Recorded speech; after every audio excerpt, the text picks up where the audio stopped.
Hay algunos principios interesantes que quiero hablar. Y de hecho, posiblemente durante las próximas semanas hable de algo que está asociado a esto, pero que no es esto, y es con lo que la gente normalmente se confunde. Ahora lo vamos a ver. En principio, para que un milagro financiero se produzca, siempre tiene que demostrarse el señorío de Cristo. Como en todos los casos, Dios no va a hacer un milagro financiero en un clima de iniquidad, en un ámbito de pecado, o en una persona donde Mamón es el rey. Mamón es el Dios, ¿sí? ¿No? Dios no puede hacer un milagro financiero, ¿sí? Dice en San Lucas capítulo 16, versículo 13, ningún siervo puede servir a dos señores, porque o aborrecerá al uno y amará al otro, o estimará al uno y menospreciará al otro. No podéis servir a Dios y a las riquezas. Pero el significado de la palabra riquezas acá no es riquezas de decir tengo dinero, sino riquezas como Señor, porque hay dos estilos o dos posicionamientos de las riquezas hacia nosotros: cuando las riquezas son nuestro siervo o cuando las riquezas son nuestro Señor, ¿sí? Y acá habla de las riquezas como Señor. Por eso que la expresión real, si alguno después quiere ir, investigar, buscar una Biblia interlineal o lo que sea, va a ver que la expresión dice no podés servir al Señor, al Eterno y a Mamón. Esa es la expresión real que Jesús dice, que está traducida a Dios y las riquezas. Está bien traducido la palabra riquezas, pero en realidad no habla de riquezas como mucho dinero, sino riquezas como Señor. Porque en realidad para algunos riquezas son 1000 mangos más por mes. 2000 mangos más por mes para algunos es riqueza. Y uno dice, eso no es riqueza. Pero para algunos eso es riqueza. Y por culpa de esos 1000 o 2000 mangos más por mes dejan a Dios. Desprecian a Dios por esos 1000 o 2000 mangos más por mes. Entonces eso es servir a Mamón y no al Eterno, ¿sí? Esto es interesante tenerlo en cuenta, porque claro, decimos las riquezas, no, yo no, pastor, yo no estoy siguiendo las riquezas, son 2 lucas más por mes. Bueno, esos 2 lucas representan riqueza para vos, porque por esas 2 lucas dejas a Dios. Por eso dice, o estimará al uno y menospreciará al otro. Cuando uno deja de hacer cosas para servir a Dios, está menospreciando ¿a quién? A Mamón. Le está diciendo, Mamón, yo te menosprecio, a mí no me interesa lo que vos tenés para ofrecerme, lo que el Señor, lo que el Eterno tiene para ofrecerme, para mí es mucho más importante.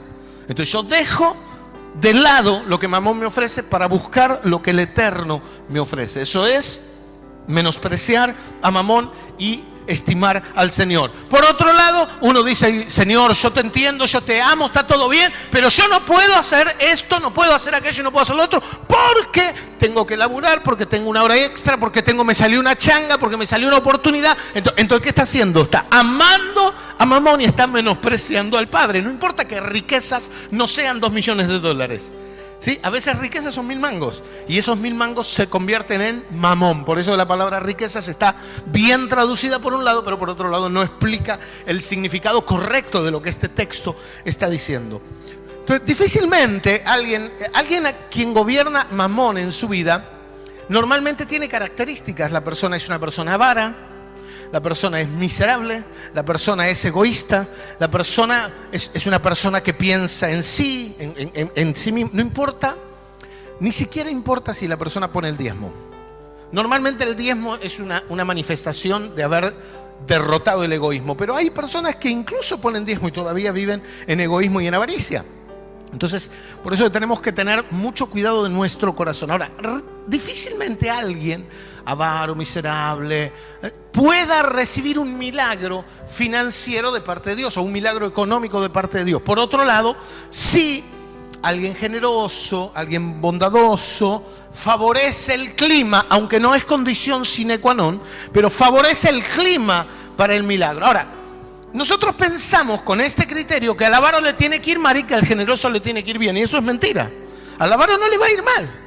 Lo que el avaro no va a tener es la bendición y el milagro de Dios, pero le va a ir bien. ¿Por qué? Porque es avaro. Y Mamón le va a premiar a ese avaro con lo que él quiere, que es dinero. Lo que sí va a suceder es que al avaro nunca el dinero lo va a hacer feliz. Eso sí va a suceder. El avaro va a tener plata, posiblemente tenga mucha más plata que el generoso, pero aunque tenga mucha guita, el tipo va a ser infeliz, porque la guita no lo va a satisfacer. Siempre va a querer un poco más. ¿Viste cuando vos ves los escándalos políticos? Y vos ves, decís, pero tiene tanta guita, necesita más.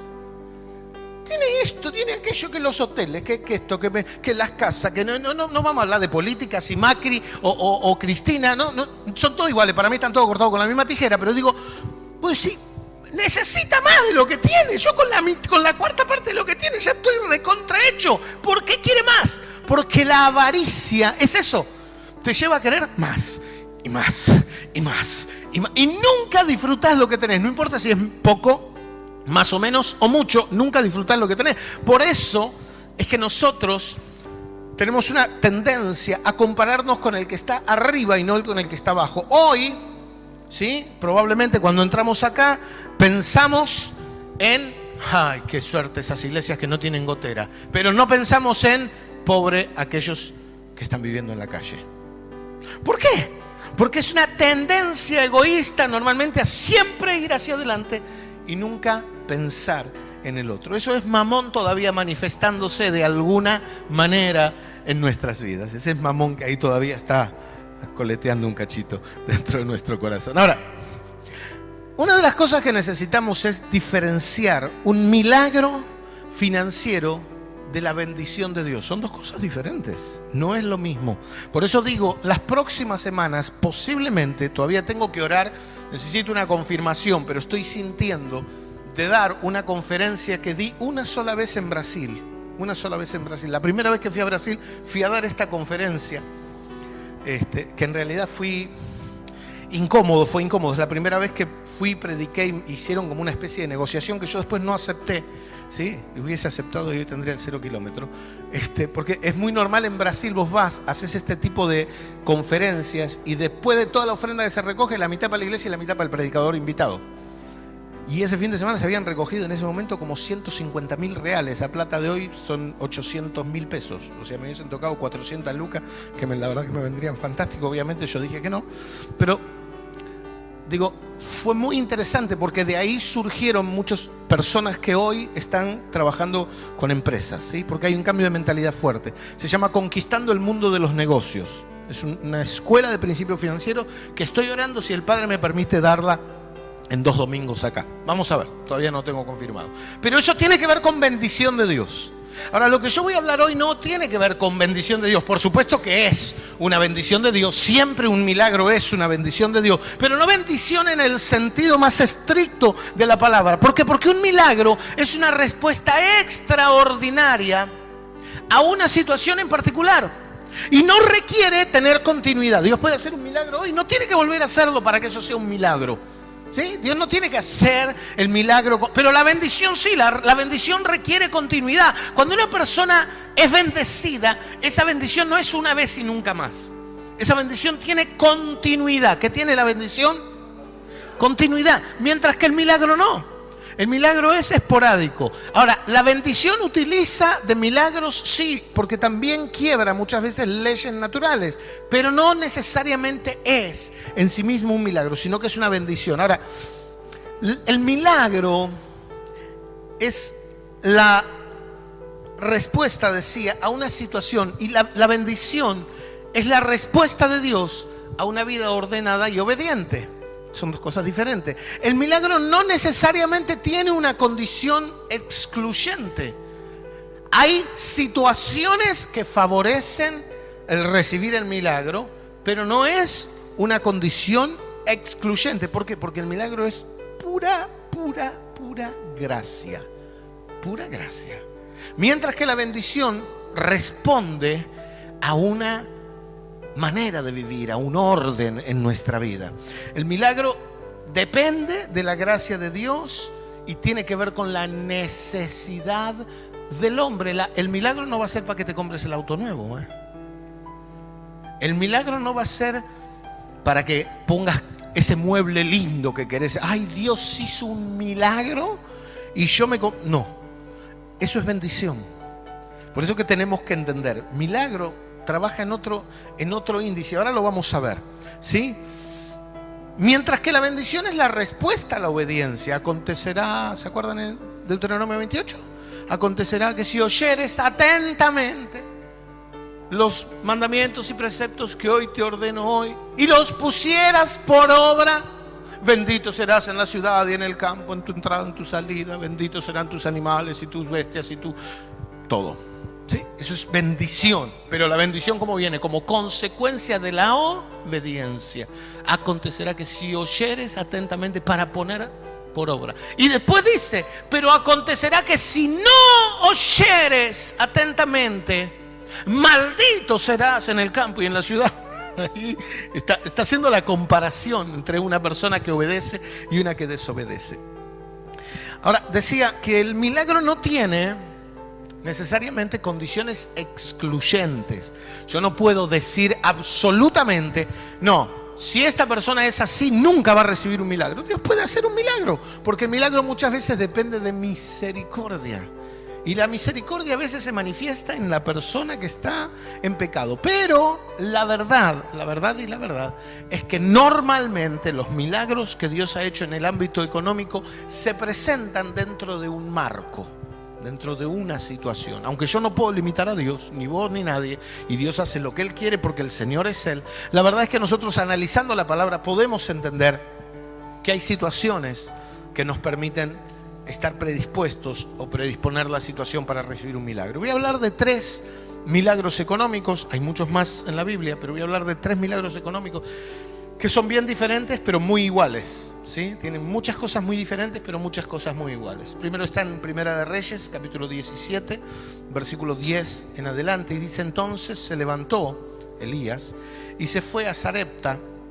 Y cuando llegó a la puerta de la ciudad, he aquí una mujer viuda que estaba allí recogiendo leña, y él la llamó y le dijo: te ruego que me traigas un poco de agua en un vaso para que beba.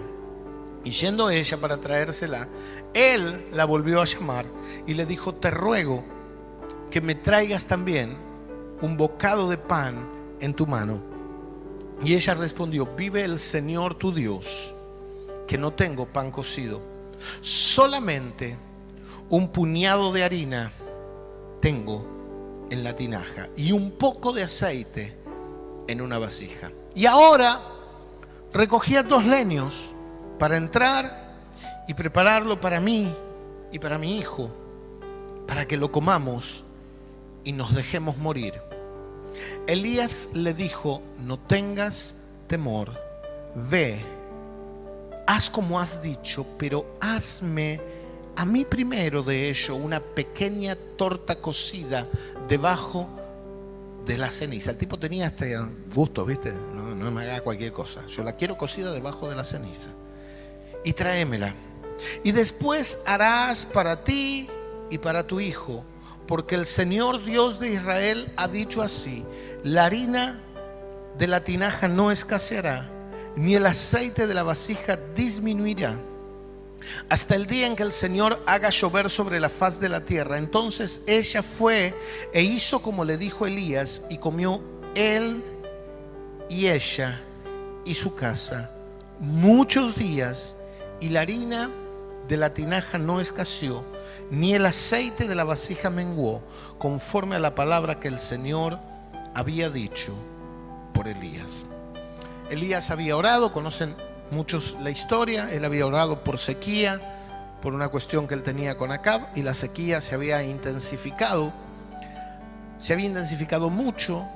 El país estaba pasando un hambre muy fuerte, no había agua, no había comida, los animales estaban muriendo.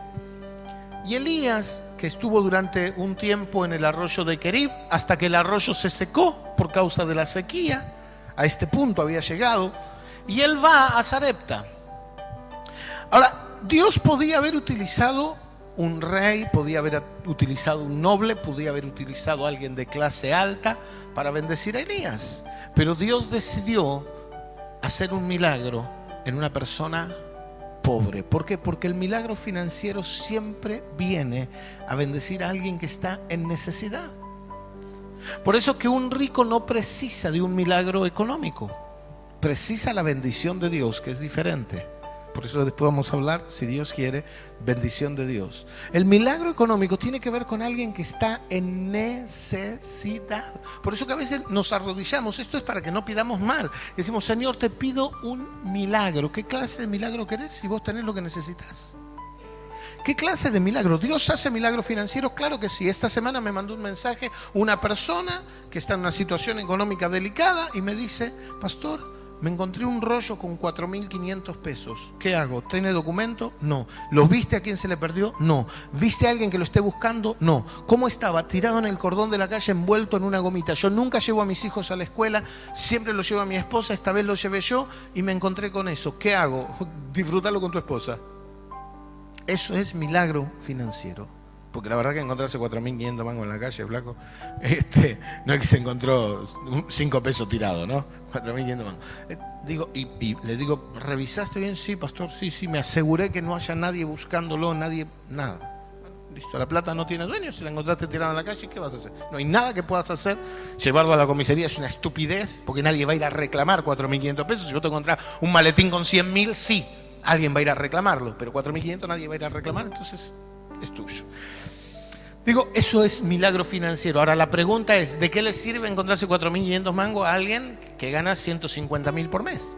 Si le sirve es porque Mamón está gobernando su vida, un espíritu de avaricia, y ahí tiene un serio problema, por lo cual Dios no va a hacer ese milagro.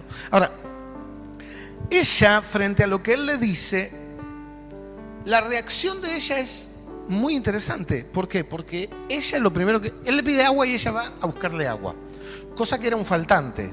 El agua faltaba, estamos hablando de una época de sequía, el arroyo de Querib se había secado, los arroyos internos estaban secos. Conseguir agua era bastante más difícil de lo normal. No era que agua iba y agarraba agua, había sequía y él va y le dice, tráeme agua en un vaso. Y ella dice, ok, te voy a buscar agua, todavía algo tengo en el pozo.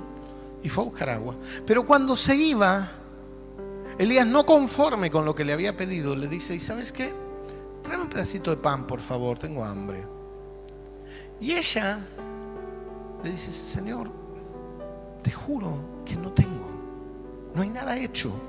Lo único que tengo en casa es un poco de harina y un poquito de aceite. Y vine a buscar 2 leños, solamente 2, porque no voy a usar más que eso, para prender la cocina, hacer una tortilla, comerla con mi hijo y esperar a morir. Ahora déjeme que le haga un paréntesis. En esa época había canibalismo en ese lugar. Los padres comían a los hijos ajenos que habían muerto. Esta era la situación. Léalo en la Biblia, está ahí. En varias oportunidades esto sucedió. Incluso en la caída de Jerusalén, en el año 70 después de Cristo sucedió.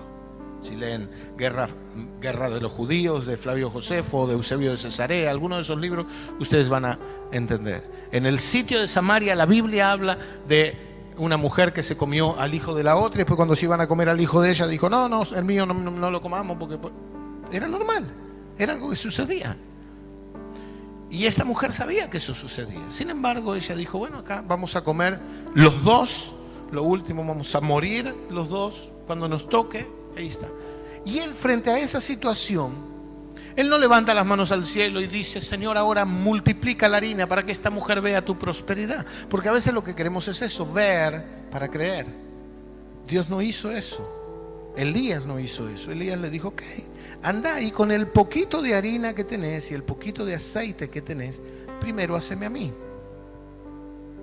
¿Y sabe lo que hizo la mujer? Obedeció.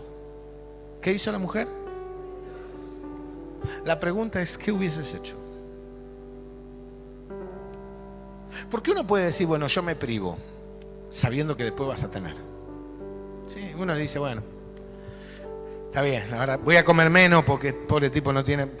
Imagínate hoy, fuiste a McDonald's, te pediste el Big Mac, no tenés más guita, y viene alguien y te dice, ¿me das ese Big Mac, por favor, que tengo hambre? Capaz que si es un chico, te da no sé qué, y encima tenés guita y te volvés a comprar otro y hasta se lo podría llegar a dar. Que venga un hombre, te pida el Big Mac, y vos no tenés más plata y vos te quedás sin comer. Y encima sabés que al otro día vas a comer, o ese mismo día llegás a tu casa y algo hay para morfar. En este caso, no. Era lo último que había, no había más nada. No es que al otro día se iba a comprar el Big Mac, no es que esa noche iba a tomar el mate cocido con torta frita, no es que al otro día cuando desayunaba iba al súper y compraba lo que necesitaba, no, ella moría de hambre. Ella toma lo poquito que le queda de harina y lo poquito que le queda de aceite y dice, voy a hacer. Y ella toma de ese poquito de harina lo necesario y toma del aceite lo necesario y amasa el pan y lo hace para Elías y se lo lleva junto con el vaso de agua. Y seguramente Elías le dijo, no relata todo, no está interlineal esto, no relata. Si leyéramos algún midrash judío seguramente narraría mucho más, ¿no? Seguramente ella va, le da y Elías le debe decir, bueno, ahora anda y anda, hacete para vos. Y ella le debe haber dicho, pero Señor, la harina la usé en vos, anda y hacete. Y ella cuando llega, agarra el poquito de harina y vuelve a amasar con un poquito de aceite y vuelve a amasar y dijo, uy, qué bueno, me alcanzó. Y se hizo para ella y para el hijo. Y cuando llegó la noche, él le dijo, bueno, andá y hacé un poco más para todos, pero mirá que usé para vos y usé para mí, seguro no queda nada del tarro, andá y hacé. Y ella empezó a usar y hacía y hacía y hacía y hacía y hacía y hacía y nunca se acababa la harina y el aceite. ¿Cuántos quieren un milagro financiero? ¿Estás dispuesto a comer pan todos los días? Ah, no te gustó. Porque nosotros queremos el milagro financiero con sushi. Nosotros queremos el milagro económico con la parrillada. Nosotros queremos el milagro financiero con el vino, con el Rutini, y queremos el milagro financiero con el auto nuevo, y queremos el milagro financiero. El milagro financiero era pan. Era una tortilla, era algo simple. Porque milagro financiero es manifestación de misericordia de Dios. Bendición y prosperidad es otra cosa, gente. Para bendición y prosperidad tenemos que vivir principios bíblicos en nuestra vida.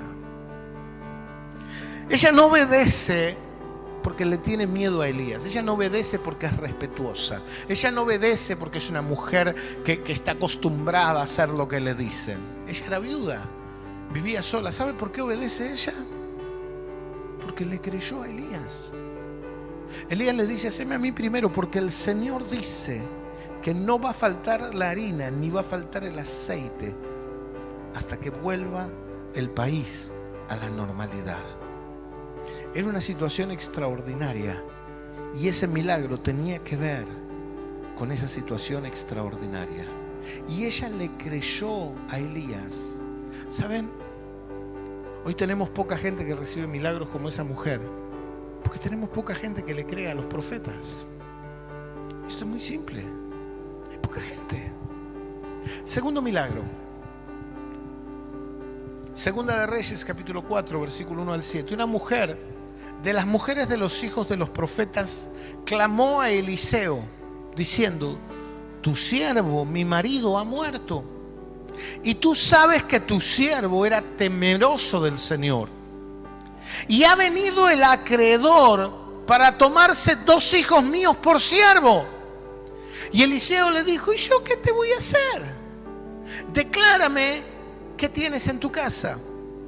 Y ella le dijo, tu sierva ninguna cosa tiene en casa, sino una vasija de aceite. Y él le dijo, ve y pide para ti vasijas prestadas de todos tus vecinos. Vasijas vacías, no pocas. Entra luego, enciérrate tú y tus hijos y echa en todas las vasijas. Y cuando una esté llena, ponla aparte. Y se fue la mujer y cerró la puerta, encerrándose ella y sus hijos. Y ellos le traían vasijas y ella echaba el aceite. Y cuando las vasijas estuvieron llenas, le dijo a un hijo suyo, tráeme aún más vasijas. Y él dijo, no hay más vasijas. Entonces cesó el aceite. Vino ella luego y le contó al varón de Dios, el cual dijo, ahora ve y vende el aceite y paga a tus acreedores, y tú y tus hijos vivid de lo que quede. Acá, frente a la necesidad, la mujer fue a ver al profeta. Fue a buscar ayuda al lugar correcto. Ahora, ella no fue Y antes o después de escuchar al profeta, ella le fue a preguntar a los vecinos qué opinaban. O fue a visitar a otros profetas, porque la verdad que lo que me dijo no me convence. O trató de negociar la situación. Ella no evaluó la lógica del consejo. Ella no dijo, este tipo no sabe lo que dice. Ella simplemente acató la indicación. ¿Y saben cuál era el límite del milagro? El empeño con el que ella y sus hijos buscaban vasijas vacías. Ese era el límite. Tantas vasijas como encontraran, iba a ser el tamaño del milagro. O sea, el esfuerzo que ella estaba dispuesta a hacer junto a sus hijos para encontrar vasijas vacías iba a ser el límite. O sea, si ella encontraba 1 millón de vasijas, 1 millón iba a llenar. Y si ella encontraba 2 vasijas, 2 iba a llenar. Ahora, vos imaginate que venís y me preguntás, a mí o a quien sea, un pastor, un profeta, tengo problemas económicos, ¿qué hago? Y yo te digo, empecé a abrir cuentas bancarias. Empecé a abrir muchas cuentas, porque Dios las va a llenar. Con la mano en el corazón, ¿harías caso? Si yo te digo, pedí billeteras, necesito que pidas muchas billeteras. Pedile billeteras vacías a tus vecinos. Las billeteras que no usen, pediles. Empezá a amontonar billeteras en tu casa. Vos te irías de acá diciendo, se volvió loco el gordito. Está chiflado totalmente. Yo le estoy diciendo que no tengo guita y él me pide que busque billetera vacía. ¿Qué tiene en la cabeza este tipo? Está totalmente trastornado. Yo necesitaba que me dé un consejo, que me habilite unos mangos, que me preste, que haga algo. Y el tipo me manda a buscar billetera vacía. Está loco. O peor, es un hijo de su madre. Porque no le importa nada. Porque yo voy para que me ayude. Porque yo voy siempre a la iglesia. Yo soy miembro de la iglesia y no me dio ninguna ayuda. Eliseo era un desgraciado. El que se murió era un siervo de él. Y en vez de indemnizarla a la pobre mujer, le manda a buscar vasija vacía. Miren qué desgraciado. ¿No pensamos así? ¿No pensamos que la obligación de Eliseo era poner la guita? ¿No pensamos que la obligación de Eliseo era decirle a la mujer, ¿cuál es tu problema? No, que me vienen a pedirlo, vienen los de la tarjeta de crédito, vienen los del crédito hipotecario, y como no puedo pagar, se quieren llevar a mis hijos. Entonces Eliseo le tendría que haber dicho, no, tenés razón, yo me voy a hacer cargo. Tu marido se murió trabajando para mí, yo me tengo que hacer cargo. Quédate tranquilo, cuando vengan los tipos que te piden, los cobradores, mándamenlos a mí que yo me encargo. ¿No pensamos que eso era lo correcto? ¿No hubiésemos tenido esa expectativa? ¿Qué pasa si cuando vos vas a alguien y le decís, estoy en necesidad, estoy con problema? La persona te dice, anda a tu casa y busca en tu casa porque va a haber comida. ¿Qué pensás? ¿Que es un desaprensivo, que no le importa nada? ¿Que es un desamorado? Siempre pone a Dios por delante, siempre pone excusa. ¿Pensamos así? ¿Pensamos así? Por eso no hay milagros. Porque siempre esperamos la acción natural del hombre, no la acción sobrenatural de Dios.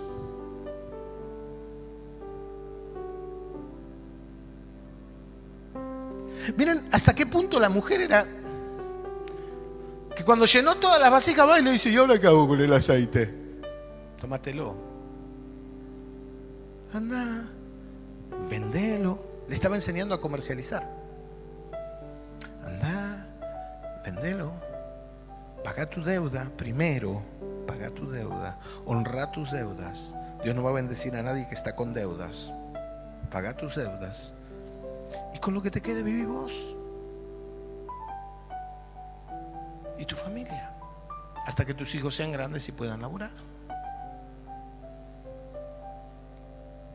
Y la mujer fue. Comenzó a conseguir vasijas. Y el aceite fluía. ¿Hasta cuándo? Hasta que no hubo más vasijas. En el momento que se llenó la última vasija, el aceite se terminó.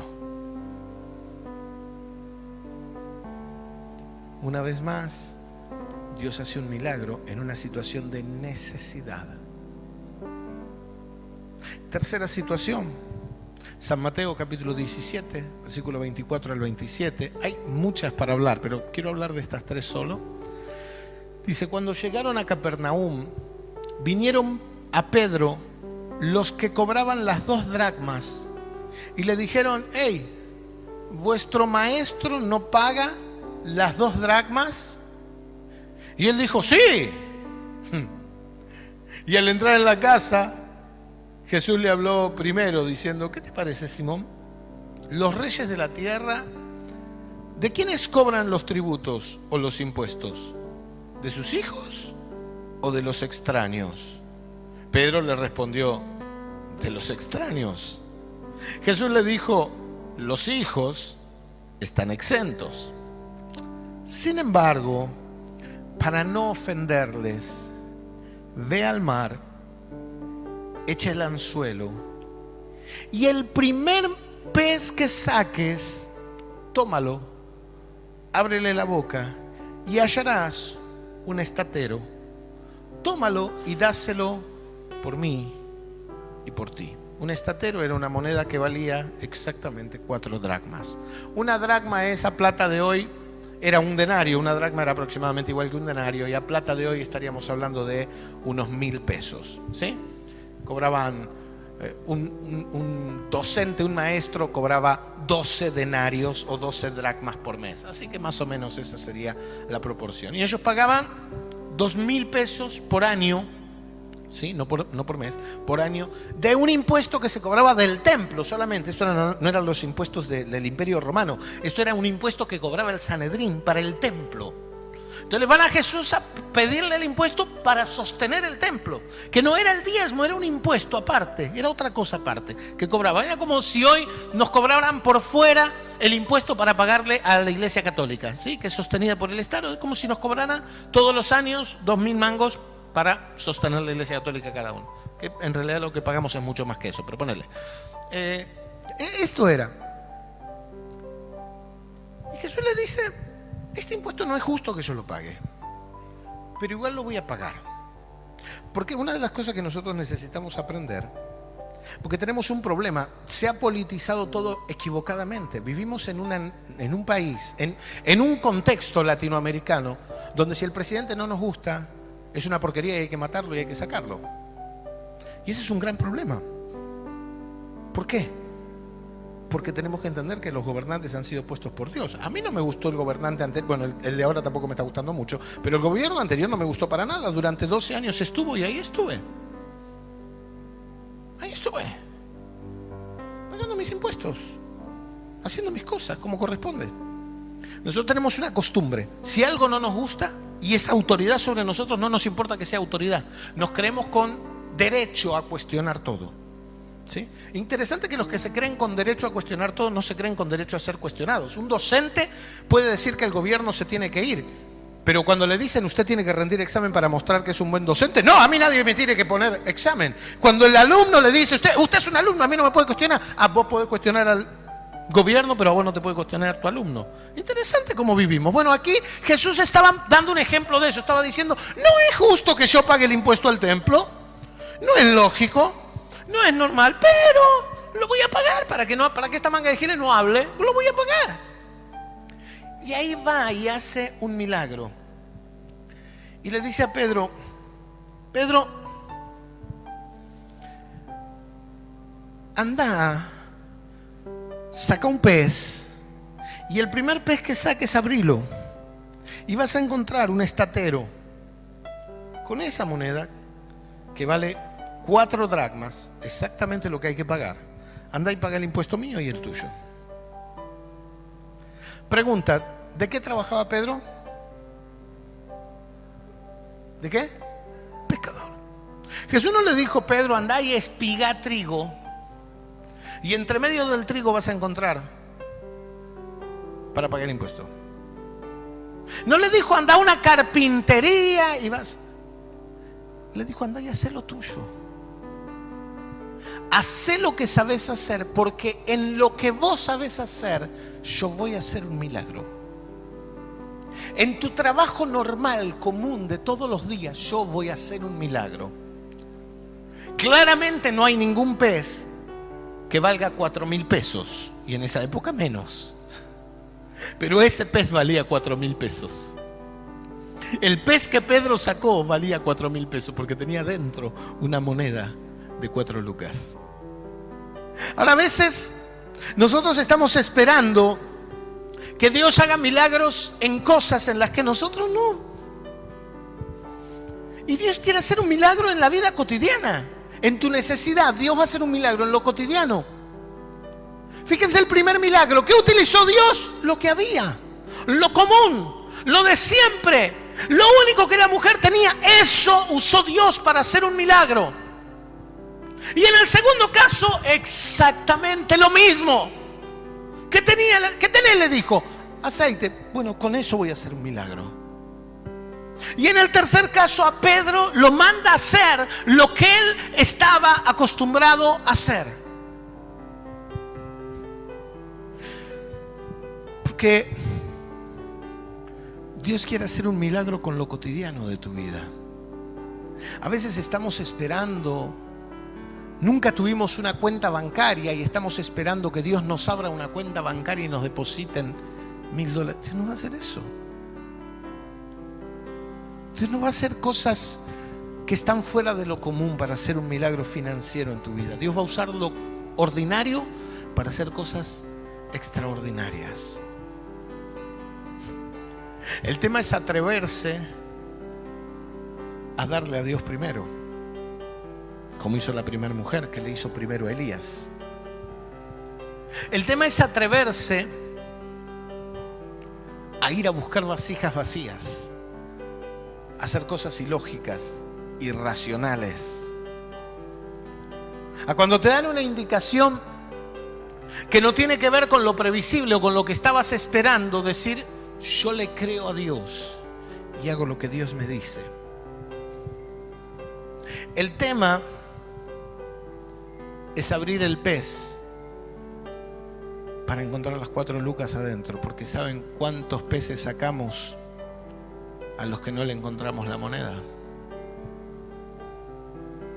¿Saben cuántas veces sacamos un pez y decimos: esto no vale 4 lucas, y la moneda estaba adentro? Ponete de pie.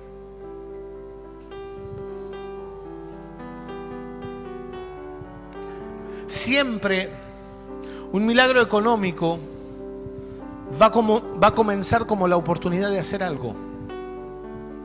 En los 3 casos, las 3 personas que recibieron un milagro tuvieron que hacer algo.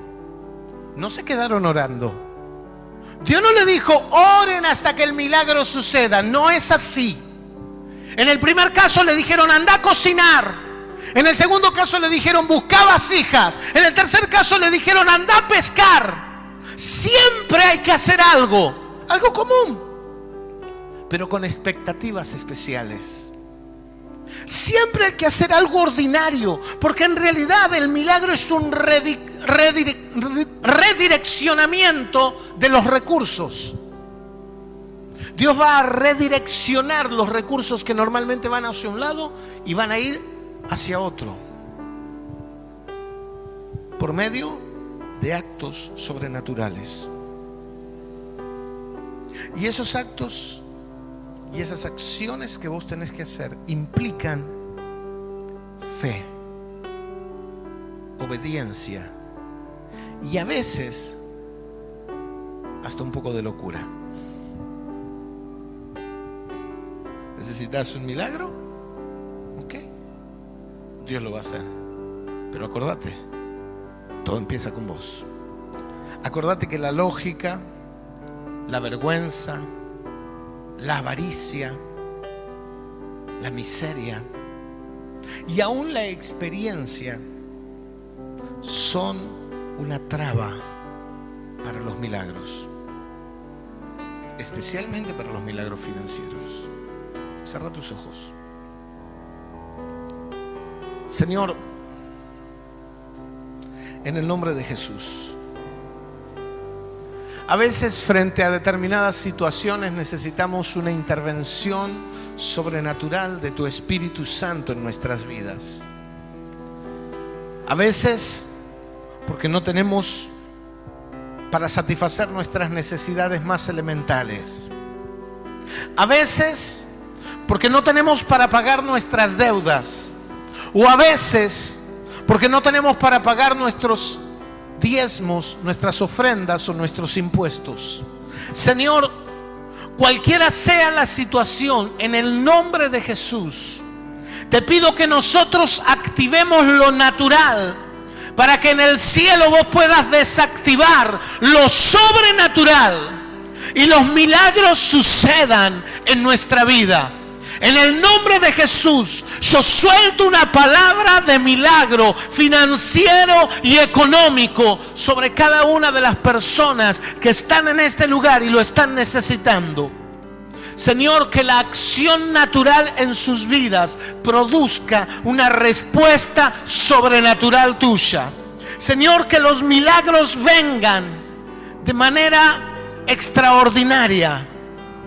Que la manifestación de tu Espíritu Santo en sus vidas sea la demostración de tu amor, tu gracia, tu misericordia y tu bondad sobre nosotros. Gracias te damos, Señor. Gracias por tu bondad. Gracias por tu poder. Gracias por tu fidelidad. Abrimos nuestro corazón para hacer lo que vos quieras que hagamos, para recibir el milagro que estamos necesitando. Te lo pedimos en el nombre de nuestro Señor y Salvador, Jesucristo. Amén y amén.